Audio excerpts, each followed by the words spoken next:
ಈ ಜಾಗದಲ್ಲಿ 300ಕ್ಕೂ ಹೆಚ್ಚು ಕುಟುಂಬಗಳು ಒಟ್ಟು ಸೇರಿ ಒಂದು ತಿಂಗಳುಗಳ ಕಾಲ ಆಟವನ್ನ ಆಡ್ತಾರೆ. ಮಕ್ಕಳು, ಮರಿಗಳು, ಅಜ್ಜ ಅಜ್ಜಿಯಂದಿರು ಎಲ್ಲರೂ ಈ ಆಟದಲ್ಲಿ ಭಾಗವಹಿಸ್ತಾರೆ. ಈ ಜಾಗದಲ್ಲಿ ಅಂಥದ್ದೇನಿದೆ ಅಂಡ್ ಇಲ್ಲಿಂದ ನಾವು ನಮ್ಮ ಜೀವನವನ್ನ ಬದಲಾಯಿಸಬಲ್ಲದೇನನ್ನ ಕಲಿಬಹುದು. ನಾನ್ ಮಾತಾಡ್ತಿರೋ ಆ ಜಾಗನೇ Scotland of India, Coorg.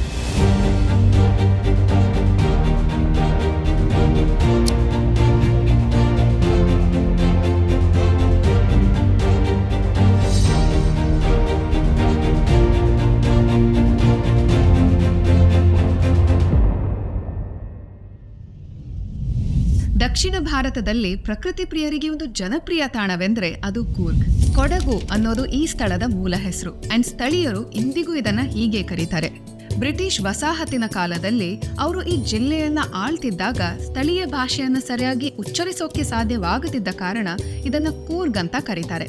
Kodagu ನೆಲದ ಜನರನ್ನ ಕೊಡವರು ಅಂತ ಕರೆಯಲಾಗುತ್ತೆ. ಕ್ರೀಡೆ ಮತ್ತು ಸೇನಾಪಡೆಗಳ ಮೇಲಿನ ಉತ್ಸಾಹಕ್ಕೆ ಇವರು ಹೆಸರುವಾಸಿ. ಸ್ವಾತಂತ್ರ್ಯದ ನಂತರ ಭಾರತೀಯ ಸೇನೆಯ ಮೊದಲ ಕಮಾಂಡರ್ ಇನ್ ಚೀಫ್ ಆಗಿದ್ದ ಫೀಲ್ಡ್ ಮಾರ್ಷಲ್ ಕಾರ್ಯಪ್ಪ ಅವರು ಕೊಡವ ಸಮುದಾಯದವರಾಗಿದ್ರು. ಇವತ್ತಿಗೂ ಪ್ರತಿ ಕೊಡವ ಕುಟುಂಬದಲ್ಲಿ ಒಬ್ಬರಾದ್ರೂ ಭಾರತೀಯ ಸೇನಾಪಡೆಗಳಲ್ಲಿ ಸೇವೆ ಸಲ್ಲಿಸ್ತಿರೋದನ್ನ ನೋಡ್ತೀರಾ. ಅನೇಕರು ಕೊಡಗನ್ನ ಒಂದು ಪ್ರವಾಸಿ ಹಾಟ್ಸ್ಪಾಟ್ ಅಂತ ತಿಳ್ಕೊಂಡಿದ್ದಾರೆ. ಆದ್ರೆ ಈ ಸಣ್ಣ ಗಿರಿಧಾಮ ಭಾರತದ ಹಾಕಿಯ ತೊಟ್ಟಿಲು ಅಂತ ನಮ್ಮಲ್ಲಿ ಹೆಚ್ಚಿನವರಿಗೆ ತಿಳಿದಿಲ್ಲ.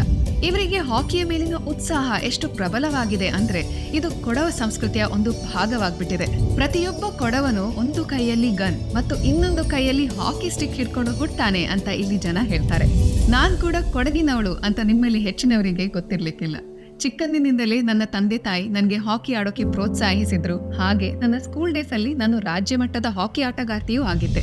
ಕೊಡಗಿನ ಜನರು ಹಲವಾರು ವರ್ಷಗಳಿಂದ ವಿಶ್ವದ ಅತಿದೊಡ್ಡ ಹಾಕಿ ಪಂದ್ಯಾವಳಿಯನ್ನ ನಡೆಸ್ತಾ ಬಂದಿದ್ದಾರೆ.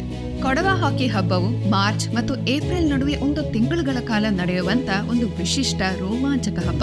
ಈ ಹಾಕಿ ಪಂದ್ಯಾವಳಿಯನ್ನ ನಮ್ಮೆ ಅಥವಾ ಹಬ್ಬ ಅಂತ ಕರೀತಾರೆ. ಯಾಕಂದ್ರೆ ಇಲ್ಲಿನ ಜನರಿಗೆ ಇದು ಸ್ಪರ್ಧೆಗಿಂತ ಹೆಚ್ಚಾಗಿ ಇದೊಂದು ಆಚರಣೆಯಾಗಿದೆ.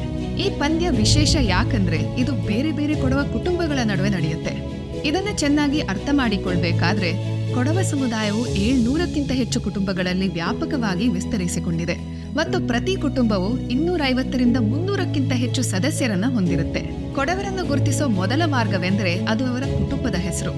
ಹೇಳ್ತಾರೆ, ಒಬ್ಬ ಕೊಡವ ಹೊಸವರನ್ನ ಭೇಟಿಯಾದಾಗ ಅವರು ಮೊದಲು ಕೇಳೋದು ನಿಂಗ ದಾಡ ಅಂತ, ಅಂದ್ರೆ ನೀವು ಯಾವ ಕುಟುಂಬಕ್ಕೆ ಸೇರಿದವರು ಅಂತ. ಪ್ರತಿ ವರ್ಷ ಕೊಡವರು ಹಾಕಿ ಉತ್ಸವವನ್ನ ಆಯೋಜಿಸ್ತಾರೆ ಮತ್ತು 300ಕ್ಕೂ ಹೆಚ್ಚು ಕುಟುಂಬಗಳ ಆಟಗಾರರು ಇದರಲ್ಲಿ ಭಾಗವಹಿಸ್ತಾರೆ. ಈ ಪಂದ್ಯಾವಳಿ ಲಿಮ್ಕಾ ಬುಕ್ ಆಫ್ ರೆಕಾರ್ಡ್ಸ್ ನಲ್ಲಿ ವಿಶ್ವದ ಅತಿದೊಡ್ಡ ಹಾಕಿ ಪಂದ್ಯಾಟ ಅಂತ ಕರೆಸಿಕೊಂಡಿದೆ. ಪ್ರತಿ ವರ್ಷ ಒಂದೊಂದು ಕುಟುಂಬ ಇದನ್ನ ಆಯೋಜಿಸುತ್ತೆ ಮತ್ತು ಆಟವು ಅಂತಾರಾಷ್ಟ್ರೀಯ ಹಾಕಿ ನಿಯಮಗಳನ್ನ ಪಾಲಿಸುತ್ತೆ. ಇಲ್ಲಿ ತಂಡವನ್ನ ಕಟ್ಟೋಕೆ ಇರೋ ಒಂದೇ ರಿಕ್ವೈರ್ಮೆಂಟ್ ಅಂದ್ರೆ ತಂಡದ ಎಲ್ಲಾ ಆಟಗಾರರು ಒಂದೇ ಕುಟುಂಬಕ್ಕೆ ಸೇರಿದವರಾಗಿರ್ಬೇಕು.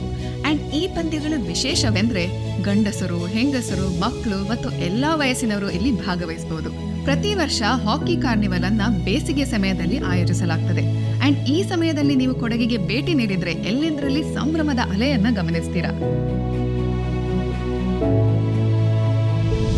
ಈ ಪಂದ್ಯಗಳಲ್ಲಿ ನಾನು ಇಷ್ಟಪಡೋ ಒಂದು ಸುಂದರವಾದ ವಿಷಯ ಏನೆಂದ್ರೆ ಊರಿನಲ್ಲಿರೋ ಕುಟುಂಬಗಳ ಎಲ್ಲಾ ಸದಸ್ಯರಂತೂ ಆಟಕ್ಕೆ ಬರ್ತಾರೆ. ಅದಲ್ಲದೆ ಜಿಲ್ಲೆಯ ಹೊರಗೆ ವಾಸಿಸ್ತಿರೋ ಕುಟುಂಬಸ್ಥರು ಕೂಡ ಬಂದು ಎಲ್ಲರೊಂದಿಗೆ ಬೆರೆತ್ಕೊಂಡು ಆಟವನ್ನ ಆಡ್ತಾರೆ. 1997ರಲ್ಲಿ ಪ್ರಾರಂಭವಾದ ಈ ವಿಶಿಷ್ಟವಾದ ಸಮುದಾಯದ ಆಟದಲ್ಲಿ ಕೇವಲ 60 ಕುಟುಂಬಗಳು ಭಾಗವಹಿಸಿದ್ದು ಅಂಡ್ ಕೇವಲ 2 ದಶಕಗಳಲ್ಲಿ ಇಂದು ಇದು ಕೊಡವ ವಾರ್ಷಿಕ ಕ್ಯಾಲೆಂಡರ್ನ ಭಾಗವಾಗಿದೆ. ಅಂಡ್ ಇವರಲ್ಲಿ ಹಲವರು ರಾಜ್ಯ ಮತ್ತು ರಾಷ್ಟ್ರ ಮಟ್ಟದ ಆಟಗಾರರಾಗಿ ಹೊರಹೊಮ್ಮಿದ್ದಾರೆ. ಇದುವರೆಗೆ ಕೊಡಗಿನ 50ಕ್ಕೂ ಹೆಚ್ಚು ಆಟಗಾರರು ಅಂತಾರಾಷ್ಟ್ರೀಯ ಹಾಕಿ ಟೂರ್ನಮೆಂಟ್ಗಳಲ್ಲಿ ಭಾರತ ತಂಡವನ್ನ ಪ್ರತಿನಿಧಿಸಿದ್ದಾರೆ. ಇದು ದೇಶಕ್ಕೆ ಒಂದು ದೊಡ್ಡ ಕೊಡುಗೆ ಅಲ್ವಾ? ಯೋಗಿಯೊಬ್ರು ಒಮ್ಮೆ ಹೇಳಿದ್ರು, ಒಂದು ಚೆಂಡು ಜಗತ್ತನ್ನೇ ಬದಲಾಯಿಸಬಲ್ಲದು ಅಂತ. ಅಂಡ್ ಇದು ಎಷ್ಟು ಸತ್ಯ ಅನ್ನೋದಕ್ಕೆ ಕೊಡವ ಹಾಕಿ ಉತ್ಸವ ಒಂದು ಜೀವಂತ ಸಾಕ್ಷಿ. ಈ ಪಂದ್ಯಾವಳಿಯು ಯಾರು ಗೆದ್ರು ಯಾರು ಸೋತ್ರು ಅನ್ನೋದ್ರ ಬಗ್ಗೆ ಮಾತ್ರ ಅಲ್ಲ, ಬದಲಾಗಿ ಇದು ಒಗ್ಗಟ್ಟು, ಏಕತೆ ಮತ್ತು ಎಲ್ಲಕ್ಕಿಂತ ಮುಖ್ಯವಾಗಿ ಸಂಸ್ಕೃತಿಯ ಬಗ್ಗೆ ಆಗಿದೆ.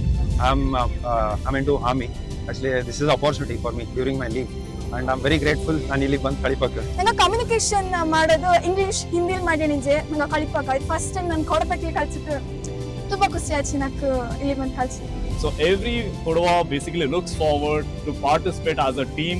They find a pride to participate, joy and into lot more to add on. ಆದ್ರಿಂದ ನಾವೆಲ್ಲರೂ ಕೂಡ ಇದನ್ನ ನಮ್ಮಲ್ಲಿ ಅಳವಡಿಸಿಕೊಳ್ಬೇಕು. ನಾವು ಎಲ್ಲೇ ಇದ್ರು, ನಮ್ಮ ಊರಲ್ಲಾಗಿರ್ಬೋದು, ಆಫೀಸ್ ಅಥವಾ 4 ಜನರ ಕುಟುಂಬದಲ್ಲೇ ಆಗಿರ್ಬೋದು, ಆಟದ ರೂಪದಲ್ಲಿ ನಮ್ಮ ಜೀವನದಲ್ಲಿ ಲವಲವಿಕೆಯನ್ನ ತರೋಣ ಅಂಡ್ ಅದರ ಜೊತೆ ಬರೋ ಆನಂದವನ್ನ ಅನುಭವಿಸೋಣ.